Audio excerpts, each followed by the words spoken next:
Hello students, आज हम पढ़ने वाले हैं introduction of private sector enterprises in 1 minute.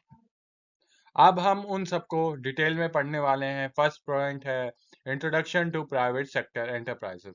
A private sector enterprises is a business organization owned, managed and controlled by private individual groups or corporation rather than the government. इसका मतलब यह है कि प्राइवेट सेक्टर एंटरप्राइजेस वो business organisation होती है जो private individual या ग्रुप के द्वारा ओन्ड की जाती है या मैनेज और कंट्रोल होती है, ना कि गवर्नमेंट के द्वारा। It forms the backbone of the capitalist और mixed economy and operates primarily with the objective of earning profit. ये इकोनॉमी का एक इम्पॉर्टेंट पार्ट होता है, स्पेशली कैपिटलिस्ट या मिक्स्ड इकोनॉमी में।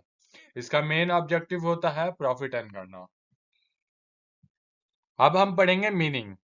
Private sector enterprises are economic units where the initiative, risk and ownership lie with the private entrepreneurs. The government has little to no direct interference in their day-to-day functioning, except for the regulation या regulatory and legal complaints. Private sector में initiative यानी शुरुआत करना, risk लेना, ownership, सब कुछ private entrepreneur के पास होता है। गवर्नमेंट का रोल क्या होता है? गवर्नमेंट डायरेक्टली कंट्रोल नहीं करती, बस रूल बनाती है, लॉ फॉलो करवाती है, यानी रेगुलेशन करती है और मैनेज नहीं करती है।